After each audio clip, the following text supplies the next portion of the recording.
Hello,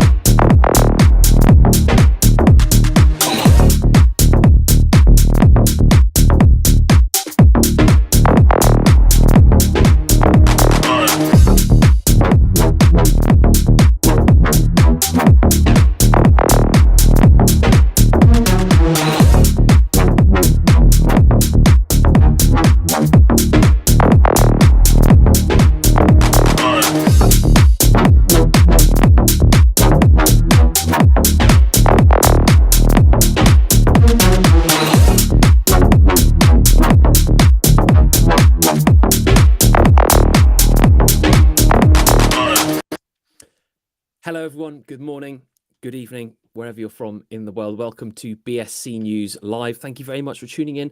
As always, as you're probably aware, we're live normally every day at 7 p.m. UTC, but at the start of this week, we've been live at 1 p.m. UTC. So welcome to the matinee show, so to speak.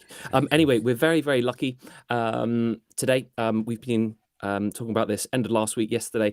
Today we have Venus with us, and from Venus we have Patrick. Thank you very much for your time, Patrick, for coming on the show. It is great to have you here. Firstly, perhaps would we be able to start with an introduction about yourself and also maybe the team behind Venus?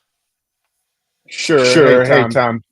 Hi, everybody. My name is Patrick Rooney. I'm the product marketing manager here at Venus. And Venus has been around about 2 years. I've been here about 8-9 months now. And we're the leading parallel protocol on the BNB chain. Hopefully, we're going to launch out to multi-chain next quarter. It's a relatively small team. I'm actually based in the States. Brad, our CEO, is over in the UK. Danny, who's our head of development, is down in South America, and our devs are scattered around South America as well as Europe. Very good. Well, thank you very much. Yeah, for the introduction. Apparently, there's a little bit of an echo on your voice, but I'll sort that out. Well, as soon as we can. I think that should. Hopefully, I think it's sorted now. Fingers crossed. In the comments, if you could let me know if that's sorted out the echo. But thank you very much, Patrick, for the introduction. Obviously, you said in there that you're the leading borrow lend protocol on BNB chain. For the people that perhaps aren't too familiar with what a borrowing or lending in DeFi is, would you be able just to quickly explain to us what borrowing and lending means in crypto and DeFi, perhaps in comparison to traditional finance? Yeah, it's really quite similar. You kind of look at it as like TradFi banking to an extent. And so the use case kind of sold me on it was, let's say you've got $100,000 of Bitcoin, and you want to go buy a house, so you need $50,000 worth of money to put down as a deposit. You can put your Bitcoin into the lending protocol, earn interest on that. And at the same time, get a loan back for $50,000 to deposit on your house. So essentially what we do is we give you a space to earn interest on your cryptocurrency assets. And then if you need cryptocurrency for any reason, you can actually go and borrow that. So it's a peer-to-peer kind of banking system, borrow lend system. Very good. Thank you very much. And obviously, you said Venus was the leading borrow lend protocol on the BNB chain. In your opinion, how have you got to how are you the leading protocol, and perhaps what separates you from other borrow lend protocols on the BNB chain? Yeah, I think that echo is called. Yeah, I can see. Yeah, I'm trying to see perhaps what the problem is at the moment. Sorry about that. No.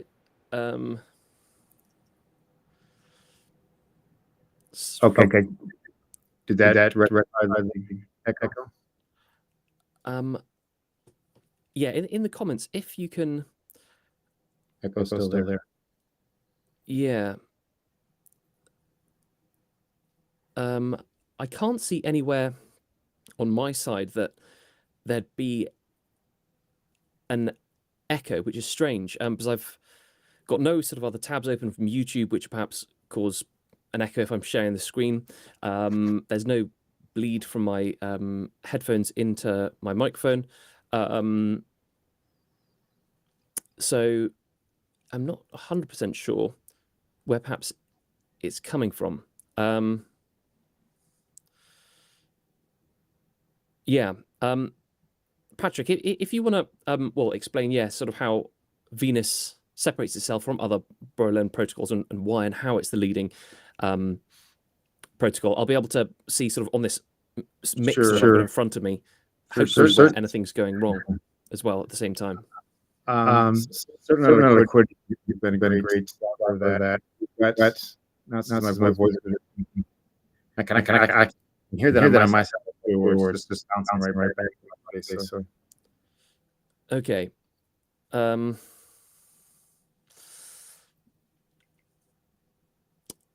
Yeah, because I can't see anywhere on my screen that anything would be feeding back.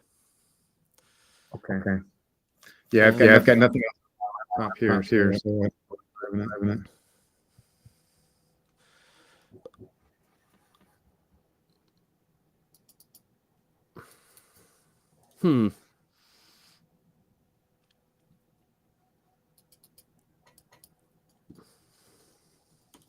I'm just going to restart my, well, I've got a virtual and a hardware audio interface. I'm just going to restart both of them to see if that does anything. 2 seconds. I'm just going to be quiet for just a moment while I restart this.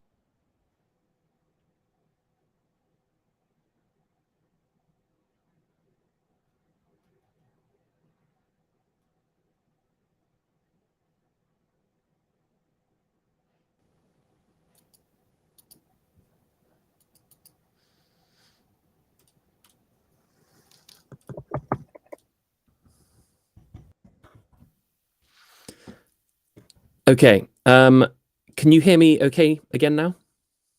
Am I back? Hear you just fine, yeah. Okay. So I've restarted all the hardware and also software mixing desk on my computer.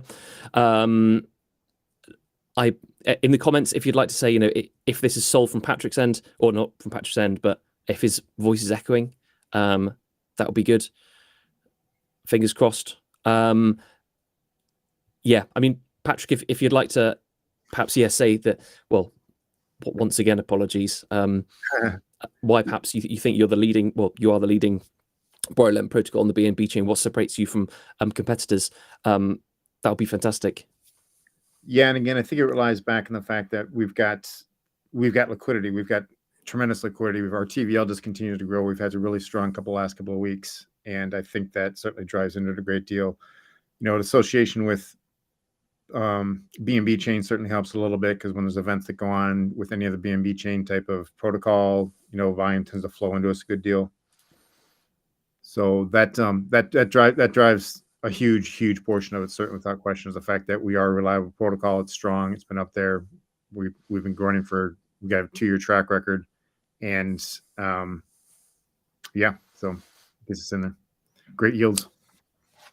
Fantastic. Good. Obviously, you said great yields, and how do you provide great yields? Obviously, people are always looking to sort of grow their money and get a good return on it. How do you provide good yields and at the same time as well make them sustainable? Yeah, it's really a process of scale. The fact that we are as large as we are drives a great deal of that, because it's kind of the trading modicum that says that volume drives volume.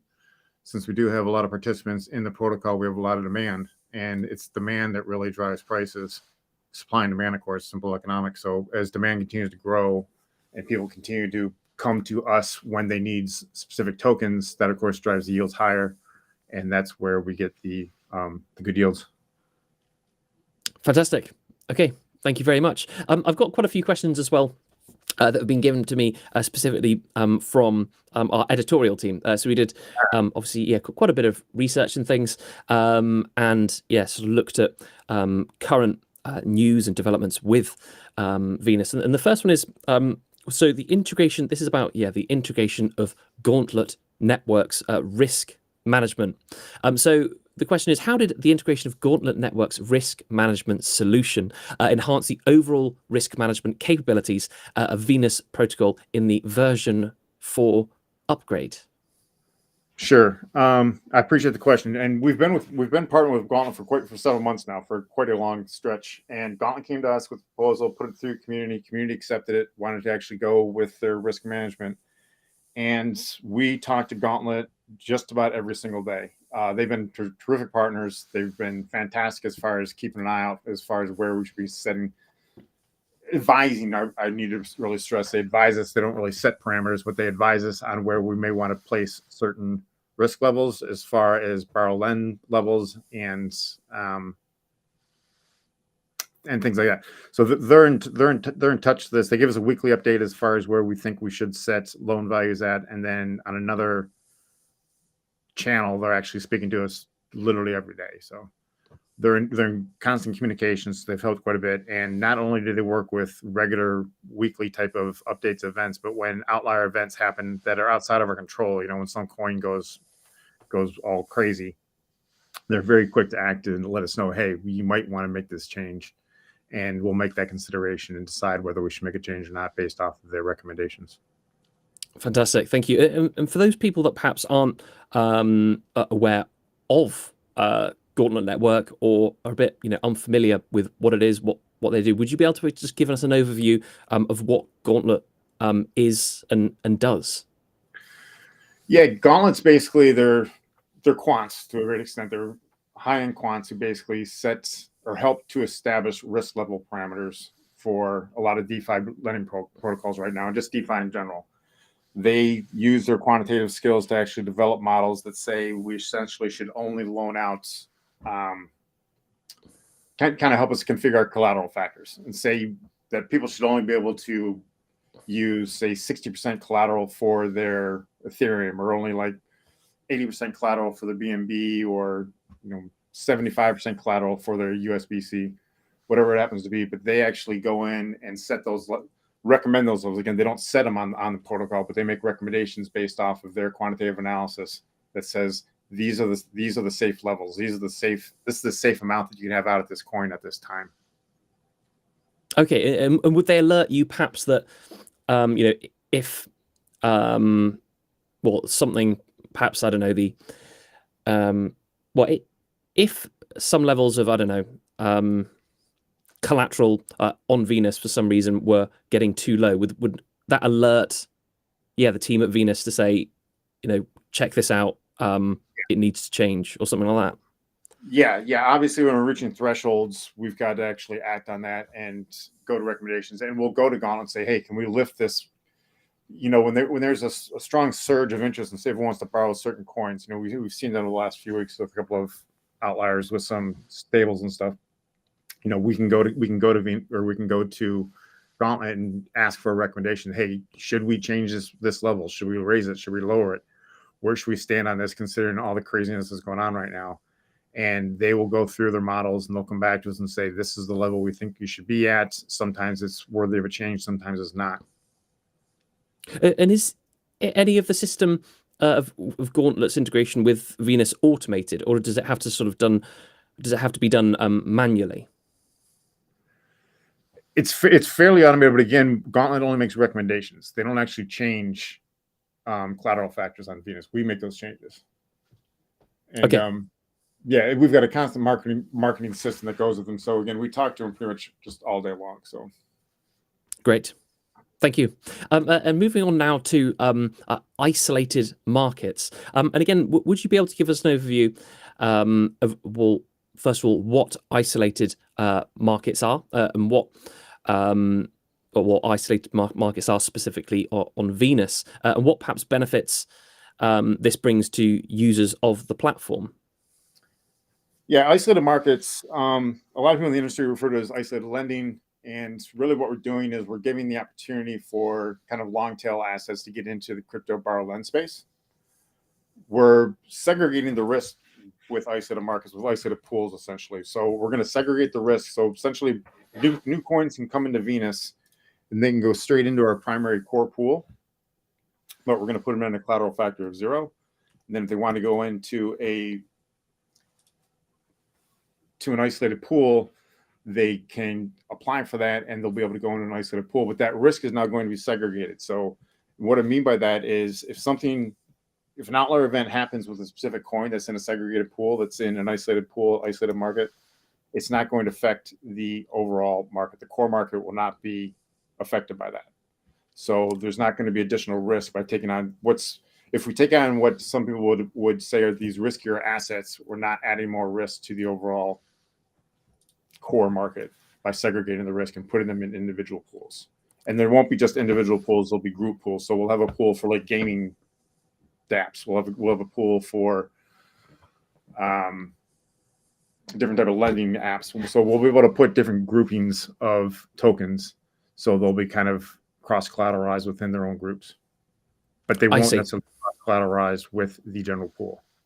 Core pool. Okay, so they're always going to be kept separate or just isolated. Fine. Correct. And obviously you mentioned the word risk there quite a bit. And what risks do users of the platform that perhaps aren't too familiar with borrowing and lending protocols need to bear in mind when using borrow/lend protocols, in your opinion? Well, particularly when you're going into the outlier coins or the long tail coins, you have the risk of that coin just going bananas. I mean, you don't know what's really going to go with them. Sometimes they can go off the rails a little bit. But then you also have the fact that you're just going to get cashed out. You're going to get stopped out, essentially. So you have to worry about that as well, too, that if the market goes against you and it's going to be, your loan's going to be called back. So you have to be worried about that as well, too. But those are really the general concerns you have with any type of loan you have in DeFi lending. Fine. Yeah, as always, just manage your risk. Correct. Indeed. Thank you. So one of the next questions that I've got from our editorial team and things is, so with the seamless DEX integration of PancakeSwap and other decentralized exchanges, how will this impact user experience on the Venus protocol platform? And also, what percentage of swap fees will the Venus treasury receive? Yeah, integrating DEX onto Venus was kind of a no-brainer. It just made sense because the way it's historically been done is if you needed to go in and pay off a loan, or let's say you just wanted to or let's say you're just in the loan protocol and you see this really sweet yield on some particular coin. You don't hold the coin, however, if you want to go in and take advantage of that and supply that coin, you would have to leave Venus. You'd have to go to Pancake or some other DEX, make a swap, come back into Venus, and then you can supply it. Well, now you can actually make that swap right within Venus. You don't have to go outside of the protocol. So you're saving steps, you're saving process, you're saving time by doing that. That was we already have that in there now. We've had that in for a few months. That's phase 1 of the DEX integration. We're working on phase 2, which should be out in the next several weeks.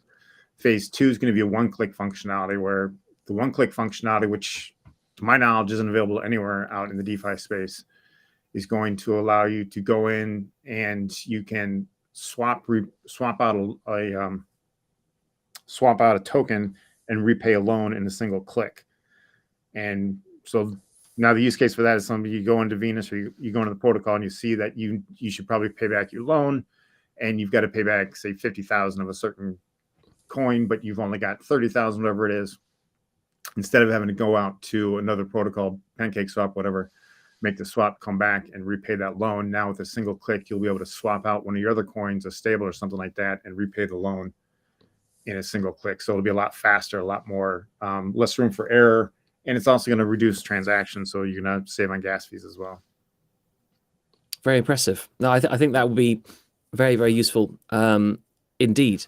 One thing that sort of pops into my head when talking about integrated DEXs is essentially a DEX or a swap aggregator. For example, 1inch, when you swap, you have different options of perhaps which DEX to go with. Obviously, you've got the Pancake swap integration.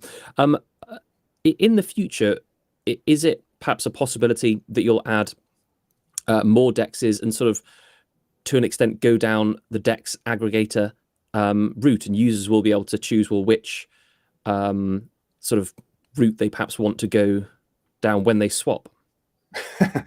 Yes, yeah, absolutely. Like one of the very first protocols that's coming into Venus with isolated markets is going to be BiSwap. So certainly we'll look at integrating them for the same type of functionality that we have there, and other DEXs that come along will be, we'll talk with them as well and see where we can go. Fantastic, exciting times. Obviously, you have the VAI token, and the next question sort of ties in with that a little bit as well. So what measures are being taken at the moment to improve the stability of VAI in the V4 upgrade? And also, how did the introduction of stability fees ensure VAI remains pegged? But actually, before that, would you be able to tell us a bit about, well, again, for those people that perhaps aren't too familiar with what VAI is, would you just be able to give us an overview of, the VAI token? Yeah, VAI, that's our stablecoin. And we've brought that back in the peg. We've been working on getting that back in the peg and getting that back into a little bit more robust marketplace by stabilizing it. And we came up with a stable fee to really come about and do that. We've launched kind of a series of fees, kind of bring it back in line, and it's getting there. It's getting close. We're not quite there yet because we still have a few more steps we got to pull. But we launched a minting fee followed by a stability fee, and we expect to launch a minting of the actual stablecoin again soon, and that should put VAI in more circulation and increase liquidity. So we've had some issues with a little bit downside on liquidity, and we've got to get that built up. And I think once we get minting out there again, it'll bring that back into place, because obviously we have more supply and we'll have more people actually out there using the coin. Fantastic. Good. Yeah, I think at the moment it's pretty much at peg at sort of 98 cents or so. That's just according to CoinMarketCap. So if we sort of go back to this question, so the V4 upgrade, would you be able to explain to us a little bit about what exactly is this version 4 upgrade, and also a little bit more about the stability fee? Well, I mean, the V4 upgrade encompasses a lot of stuff. It encompasses the other side of markets. It encompasses a stable fee for VAI. It encompasses the DEX integration. It encompasses a handful of other important things. Like we've got a soulbound token coming out. We've got the soulbound token is going to be kind of like a reward token that we're going to kind of flow out. That's going to allow people who are loyal to the program earn better yields. We've got a new liquidation model that we're working on. That's not quite there yet, but it's kind of on the planning stages. That's going to help out in a handful of ways too, where we might look at bringing liquidation more in-house based off a Dutch auction style liquidation. We've also got stable rate borrowing as part of the V4 program, and with stable rate borrowing, we kind of see that as a big. You really kind of have stable rate borrowing if you want to get into the institutional borrow lend space to a great extent. And the reason being that is because the institutions, they're much more cash flow conscious, and they've got to actually see their cash flows going forward a little bit more clearly. Another part of V4 is cross-chain. Well, actually, it's not really part of V4, but shortly after V4, we're hoping to go cross-chain. That's going to be part of probably next quarter. We should have all of V4 done by the end of Q2. And once we follow with that, well before the end of Q2, we look at going cross-chain as well too. So that's kind of cuts in. Also with V4, going back to that, kind of bouncing around a little bit, we've cut back on emissions for XVS for our governance tokens, and that ties into a lot of things. We've actually reduced emissions by 50% twice in the last several months.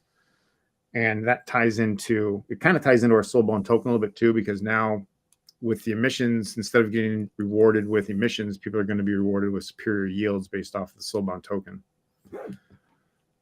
I see. Okay. And But would you be able to tell us a little bit more about this? Yeah, the soul-bound token. Also, why you've decided to have it as a soul-bound token rather than a token perhaps that people just get one of and then they can transfer it to different wallets. Yeah, because the soul-bound token is really designed to help drive. Well, it helps drive loyalty and security in the actual protocol, which is why we don't necessarily want out there's a free floating tradable type of token, because it's there. It's a reward token. It's there because people who are willing to commit to the protocol, willing to commit their hard-earned money and their coins and their tokens to the protocol, can earn higher yields. So it doesn't really seem to make sense to be able to transfer that away. That's like, okay, well, why would you give that up? Why would you do that to someone else who's not quite really doing quite as much good for the protocol? It doesn't really make sense to transfer away. So that's why it's a soul-bound, and you can't really move away from that. Fine. Okay. For example, if a person was using the protocol, had their soul-bound token, but if they needed to change wallet address for some reason, maybe that wallet that they were using got compromised, is there a way that perhaps they could transfer their benefits to a new wallet? Yeah. That's an interesting question. I'm not really sure on that, but it's something we'd have to look at, because I mean, the whole soul-bound token thing, it's really a way to reward the XVS holders in the first place. So we're certainly going to work with them any way we can, because we want people that are holding XVS to know that we appreciate them doing so. I mean, for the reason that it adds security to the protocol. It does a lot of great things when they're actually holding on to XVS. So it's not going to be transferable. So if you switch to the wallet, I don't know. I don't see a way to really make that work right now, but it's something we'd have to look at. Great. And obviously, a few times in this chat, you've mentioned cross-chain, multi-chain. What other chains, if you can say, will Venus be utilizing in the future? Yeah, and we can talk about this because we put this out in our year-end poll that went out to the community. We're looking at Polygon, looking at Ethereum, and looking at a few others as well. So great. So starting off with Polygon and Ethereum, and then moving to others perhaps in the future. Yes. Yeah. Great. Good. Thank you. And another question as well that I have from our team. So how will the introduction of stable rate and the new tokenomics 3.0 impact users' confidence when lending and borrowing on the platform? And also, what are the key changes being made to the XVS token and its ecosystem? Obviously, you did cover a little bit about this earlier, but if you could tell us the answer to that, that would be fantastic. Yeah, the stable rate, again, we see that's incredibly important. We've gotten feedback from the field, and we know this, talking to institutional people who are interested in getting the protocol, that they need stable rates. They just flat out need that, because when you have a stable rate, I mean, everyone knows that now, that when you go in and you see this juicy yield in a coin that's 19%, 18%, whatever it is, you look at the next day and it's down to 4%. So things move around, they get very gyrated. With a stable rate, we're going to try and keep that a little bit more consistent. And by doing so, it's going to be more interesting to institutions who rely on cash flows a little bit more than we do as, like, say, a general trader does. They've got to do forward. They've got to do the books forward. They've got to be able to know what their cash flows are going to look at going out 6, 9, 12 months. And doing that with rates that gyrate and move out the cash flows all over the place is difficult to do. So we add some stability to that by giving a stable rate that doesn't lock a rate in necessarily, but it keeps it into closer bands than what you get from the traditional rates that tend to jump all over the place. And as far as XVS changes, nothing's been changed to the XVS token at all. And like I mentioned, what we have been doing there is we're bringing it in a little bit by reducing emissions. We've done that twice already. We've reduced by 50% already twice in the last several months, and that's been the key. And then, of course, XVS is going to get a little bit higher in stature as well too, because XVS is going to be a driving part of the soul-bound token. Soul-bound token is going to be driven by staking XVS. And it's going to be based off a tiered system that you have to have X amount of XVS, let's just say 1,000 staked in. And if you have 1,000 staked in, you've held it staked in for 60, 90 days, you'll be able to earn higher yields. And I'm just pulling numbers up right now. I'm not really, these aren't quotable numbers. And, then we might have a higher yield on top of that too, or a higher tier on top of that, that you've got 5,000 XVS staked. You get even better yields. You've got 10,000 staked, you get even better yields. So we're going to tier it out like that. That's going to drive people to hold and stake XVS, which of course adds security to the whole protocol. So fantastic. Thank you very much.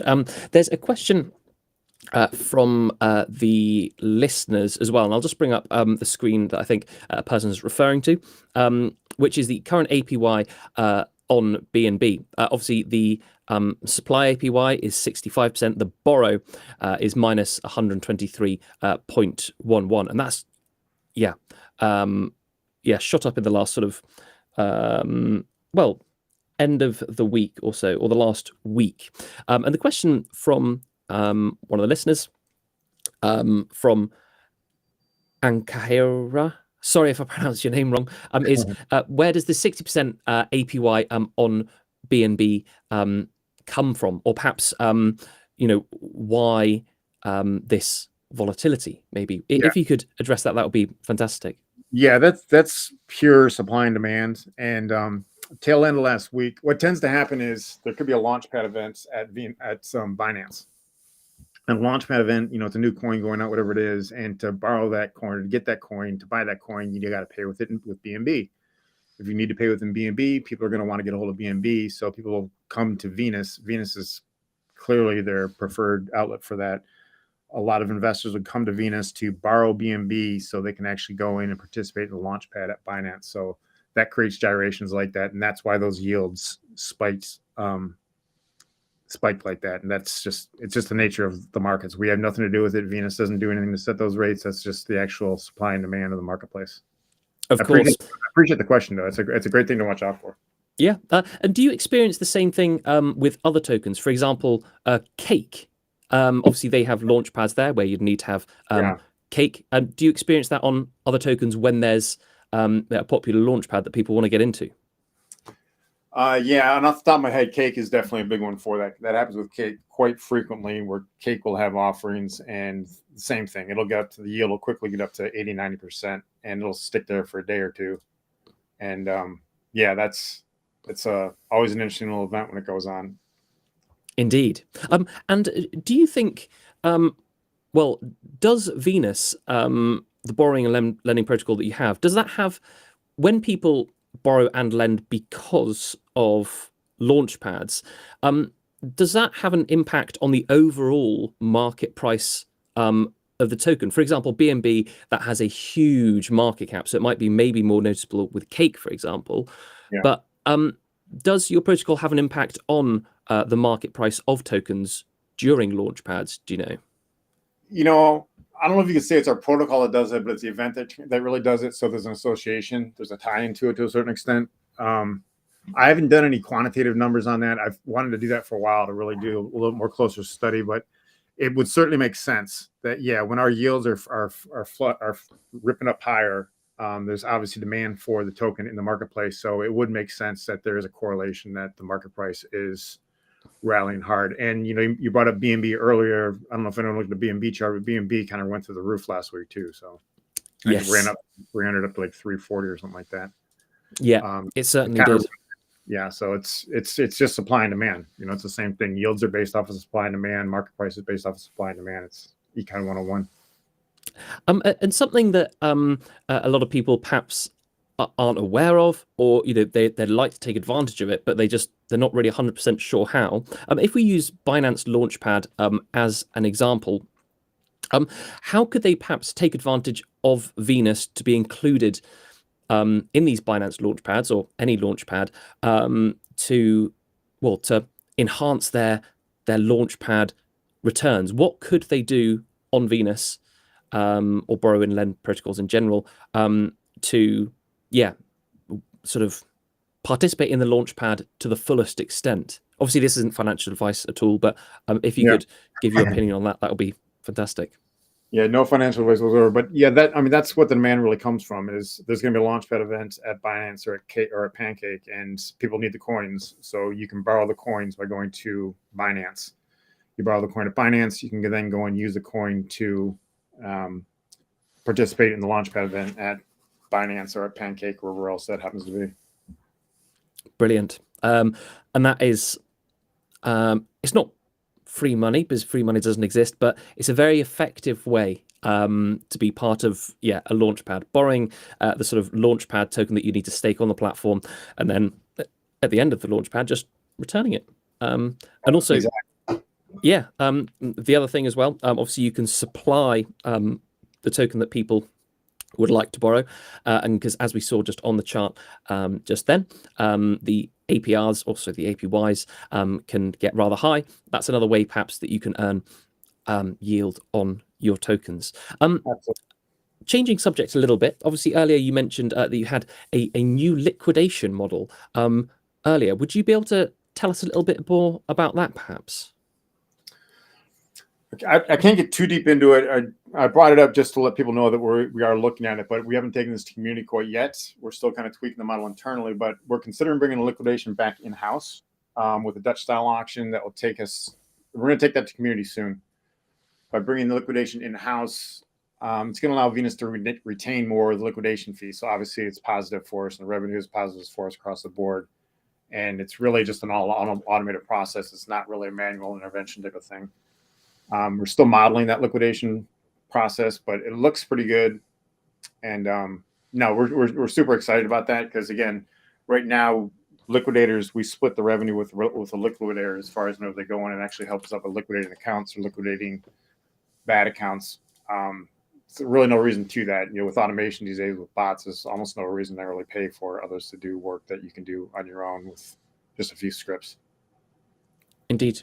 Thank you, Patrick, once again. Obviously, with Venus V4 as well, you've introduced a more streamlined governance process. Would you be able to tell us about this, and also how much of a role governance plays within Venus? Obviously, there's been a few times that you said, we'll go back to the community, we'll ask, the holders about this. So first of all, how much of a role does governance play within Venus? But if you could tell us a little bit more about the streamlined process of governance within V4, that would be great. Yeah, governance is, of course, pivotal. That is the protocol. That's what we do. Danny, myself, Brad, we're kind of like voices for the protocol a little bit, but we don't really drive the protocol. The community drives the protocol, and they do that through the governance tokens and through governance in general. And some of the things we're looking at with governance, some we've done, some we haven't quite done yet. But we've introduced a fast track VIP, which is a new type of proposal on Venus. The time lock period is set to 6 hours for fast track VIP. Thus will be votable in 24 hours, and you'll be executed in 6 hours after the voting is completed. This reduces the time for traditional VIP that takes 72 hours to execute from the time it is launched. The reason that is everyone sees outlier events in the industry all the time, and you can't really sit on your hands for too long anymore. You just can't, because it just continues to degrade, and you've got to be able to act more quickly. By closing that window and making the VIP process much quicker and goes through much more fast in a much more timely manner, it allows us to make changes that need to be changed. When there's a fire in the house, you can't really sit there and kind of wait and go, well, let's just not do anything. You got to run in there and put the fire out. This gives us the ability to do that. But again, I need to stress it's the community that actually makes the decision. It's not people like myself or Danny or whatever. It's the actual community that makes the calls, and then they make the switch, and we execute based off of that. One other governance change that kind of ties into that a bit too, as far as, when there's a fire in the house, you got to start putting it out right now. You don't really wait. Is the fact that we can now pause individual marketplaces. And the importance of that is if a single coin goes haywire, single coin goes absolutely just insane, starts breaking people's backs, we can pause that single asset, that single market, and we don't have to pause, shut down the entire protocol. And that's kind of a nice little lifesaver for us as well too. We haven't had to really use that since it came into effect, I don't believe, but it's nice to have. Definitely. Yeah. And the voting as well. Obviously you can see Here, a lot of people, just for example, the one on the screen, this VIP 103 risk parameters update, a lot of people so far have voted for, and you can see that they've got 1.02 million votes, 44.6k votes. Is that weighted in the amount of Venus tokens they hold, and is that done on a linear scale as well? So the more tokens you hold is a direct correlation in how many votes you get. Yeah, it is. It is on a linear scale, so it does kind of lean towards the big dogs. And going back to the last question too, I did just remember last week during the USDC event that did kind of get shifted off a little bit. We did actually do a pause on USDC and USDT because of the kind of the gyrations that are going on there. So that new feature we have in V4, we did actually accentuate or use just this past week. Oh, fantastic! Well, yeah. Good in action. It does look. I think it's very impressive, and you can see exactly what's happening. So for example, again, this new proposal, you can see, written in sort of plain English, what the proposal is, and then also at the bottom, this operation. Would that be executed automatically on chain if the proposal is voted for? This. Because I don't know anything about code or backend or anything, sorry, but it just looks quite Solidity-ish, if that's a word. I am not a coder either. I'm going to say that right now.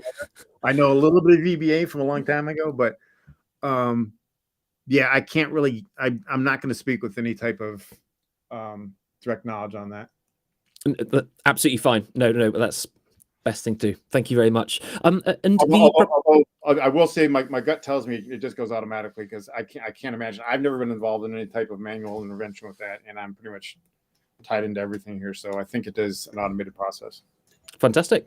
Thank you. And the proposals themselves, are they largely written sort of by the team and then put forward to the community, or can the community, suggest a proposal themselves? And would they be able to do that themselves, or would they have to sort of go through the team and do it?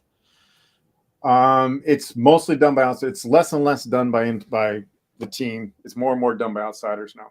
We try and we as the team that kind of helps manage the protocol, we try and stay out of that as much as possible. And Brilliant. We allow people to put in most of the stuff that goes in there. A lot of stuff that goes in there is written by outsiders. Some of it's certainly by us, but we certainly do allow the community to put stuff in, and that's a very important part of it because we don't want to.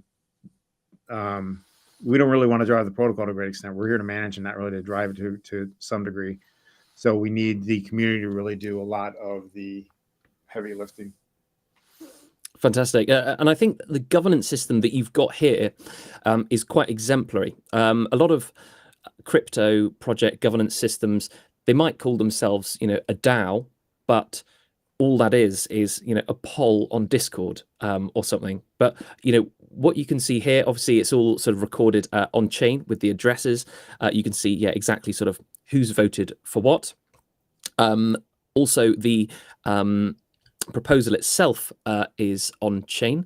If I just bring that up here, the proposal itself is proposed on chain, and you can see the address just there below it. And then what I think, again, but please don't quote me on this, listeners, or anything, but it looks as though it's executed automatically if the proposal is voted for. It is. Oh, good. Oh, fantastic. And it's all very straightforward as well. It's written in reasonably plain English. Obviously, there's some technical details there, but you sort of need that. You do need to sort of cover all ends of the spectrum. I think it's very, very impressive. And those projects that perhaps are looking at implementing a voting or governance or DAO system perhaps need to come and look at the system that you've got. Very transparent, easy to use, but at the same time, it gives you all the technical information you'd want if you were into that sort of thing. And it's amazing as well how many, that pretty much all of what I've looked, all the proposals that I've looked at so far, have been an overwhelming for. Obviously, here we've got 2 that are against, but pretty much all the proposals that you've put forward are voted for. Yeah, it's very interesting. Yeah, I can talk about it because I mean, a lot of this stuff is flushed out in our community prior to actually getting out there anyway. The community lead does write up some of the proposals, and our community on Telegram is a very active, rich, deep community, and they talk and talk and talk and talk and talk. So a lot of the stuff is vetted out in community before it actually gets posted up into the vote. Ah, that's good. So it's like a sort of a forum, well, a bit like Parliament in England, where they just yell at each other. Not yell at each other, but telegram at each other, and then out of that comes the proposal, and then it goes on to other places like this governance system. Exactly. I think that's very good. Yeah, so it sort of comes from the community organically, and then gets put formally in the governance system. I think it's, yeah, as I said, exemplary. Yeah, I'm very impressed with Venus. I've been a big fan for a long time, and it's always good to see sort of what updates you've got going, and yeah, just refresh myself with the platform. Obviously, I've asked you a lot of questions there. We've explored Venus in quite some depth. Is there anything that I've not asked you or that we've not talked about that you'd like to bring up at all? I mean, we've really hit most of the big stuff that we've got going on. We're obviously super excited. We've got some big things going on. The V4 upgrade has been rolling out for a while now, but what we're really super excited about right now on top of the tip as far as the rollout, of course, is Ice Markets, and I appreciate you asking about that a little bit. The great thing about Ice Markets, one of the great things is we've got a lot of tremendous partners coming in to join us, and we're going to be pushing out a lot more information about that in the coming days, but they are very aggressively looking to market the new functionality. They're finding a lot of use cases for it. They're even coming up with use cases for our Vice stablecoin. Some of our partners have, because they're like, hey, you've got a stablecoin, we can use that in our store. We can use that for different things. We can, if you thought about doing a debit card, there's a lot of things that are kind of starting to percolate up from our being much more active with many more protocols. So we're super excited about that. They're chomping at the bit to get in there. So this is going to be a big release for us, and we're expecting a lot of activity here real soon. That's very good to know. And something as well that I sort of forgot to follow up on a little bit. You've talked about institutional players in the crypto industry within the borrow lend space. Is institutional borrowing and lending within crypto something that you're looking at expanding into? Well, not necessarily.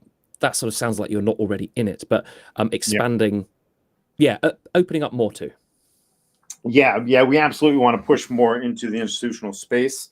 We certainly have institutional users now, but institutional is a very broad term too. By institutional, are you talking about the institutional prop shops? Are you talking about the institutional? Are you talking actual companies like a Procter & Gamble or something like that? There's a lot of different type of institutions out there that we want to move into, but a lot of them are underserved, which seems strange when you think about it. It's like, what do you mean they're underserved? They're the biggest institution in the world, but they are, because they haven't really understood how to take advantage of DeFi to get the yields and to get the functionality they really want to get into. So we are moving into there in a lot of ways. There's a lot of spaces that kind of mesh with the institutional space well. There's things like RWA, real world assets, that we're looking at, and other things along those lines that make it a little more appealing to the institutional space. But we have made some changes to the protocol already, and we've got more coming out soon that make it the overall platform protocol a little bit more appealing to the institutional space for sure. Very good. I think exciting times are ahead for Venus. I'm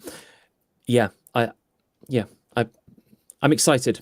Thank you very much, Patrick. But before we start to wrap things up, is there anything else that you'd like to focus on at all?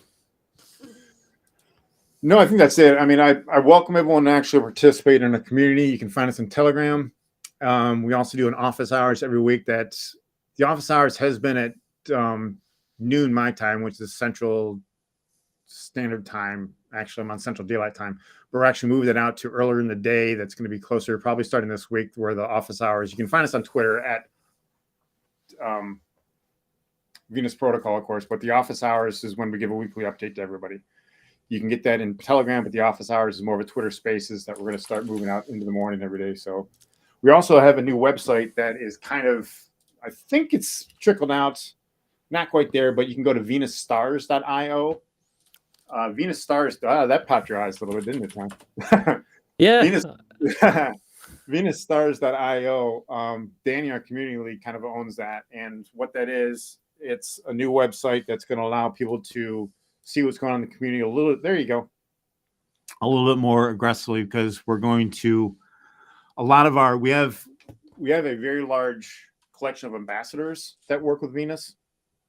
The ambassadors are located around the globe. They're in South America, they're in Africa, they're all over Europe, and they do a lot of in-person events as well as online events to help promote Venus Protocol. They, along with Danny, our community lead and head of BD, are going to run this website to keep people a little bit more informed of what's going on at Venus.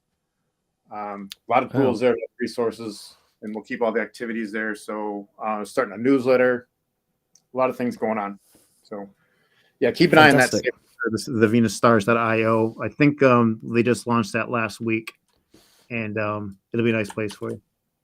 Definitely, yeah. I'm just going to quickly put a QR code on screen for Venus Stars. So at the top left of the screen, listeners or viewers, that QR code, if you scan that, you'll be taken to the new venusstars.io website that I've got on screen now. And again, I think this is exemplary. I don't know of any other. Hey, King of the Dapps, I recognize that.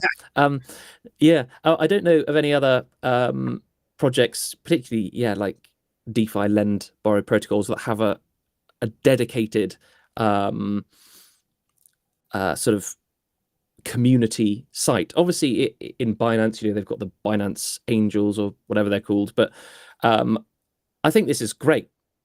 This is really, really good. Obviously, open positions, you can apply to become a Venus star. This is brilliant. And yeah, obviously, what I think is also very, very good is how much emphasis on community participation and input that you have at Venus. Not only does that show through the governance system that you've got, but this as well. So community, do check out this. I'm sure you've already checked it out, but venusstars.io, or alternatively, the website is in the QR code just there. But Patrick, it's been really, really interesting, as always, to talk to you about Venus and your updates and things. And basically, thank you very, very much for your time. And listeners as well, community members, thank you very much for your participation in the chat. Again, apologies if I pronounce any of your names wrongs, but Marina Coral. We've got a person there called Venus Star, Deborah Crystal. Love it. And everyone else that's been talking, including Thao Hao Kong. Thank you very, very much for all your comments and support. Patrick, once again, thank you very, very much. Is there anything, for the third time I rise, anything else you'd like to say before we say cheerio? You know what? I appreciate you asking that, because going back to the Venus Stars website, there's a link on there down kind of in the middle of the page, events calendar. If you click on that, that really keeps you informed as far as where Venus is. It shows all the events we're doing in different places. It's showing a lot of different stuff that's going on. And as you can see, we've got stuff going on pretty much every day where there is a Venus star who is doing an event someplace, talking somewhere, getting people involved. So wow. It's a good way to see where you can meet a Venus rep and actually get more involved with our community. Yeah, and there they all are. Amazing. Oh no, this is great. Yeah, I'll there's some happening today. Andrea. Costa Rica. And then Chile. I'll get a plane over. No, this is fantastic. And then obviously next week as well. Oh, this is brilliant. No, thank you very, very much. Yeah, so the calendar in the middle of the venusstars.io website, which is at the top of the screen. Yeah, you're just right there. you'll be able to see, the community members that are putting on events throughout the world. But thank you very, very much again, Patrick. Community, thank you very much. Mariana Coral, thank you very much for your kind words and comments. And yeah, hopefully we'll speak again very soon with any updates that you have. And it's always, really, really interesting to speak to you. I think I'm already part of your community, but if not, I'll join now and say hello there. But Patrick, once again, thank you very, very much for your time. It's been, as always, a very, very interesting chat. Thank you. Absolute pleasure, Tom. Thanks a lot. Have a great day. You too. Thank you very much. Fantastic. Well, thank you very, very much, viewers, and everyone for tuning in to BSC News Live. We are live normally every day at 7 p.m. UTC. Obviously, today it's 1 p.m. UTC. Tomorrow it's going to be 7 p.m. UTC. But thank you very, very much for tuning in. Everyone in the comments. So again, apologies if I pronounce your name wrong, but Ankahira, Mariana Coral, Venus Star, Deborah Crystal, I'm not sure I can pronounce that name correctly, but thank you. Your name on screen. Thank you, everyone, for tuning in, as always.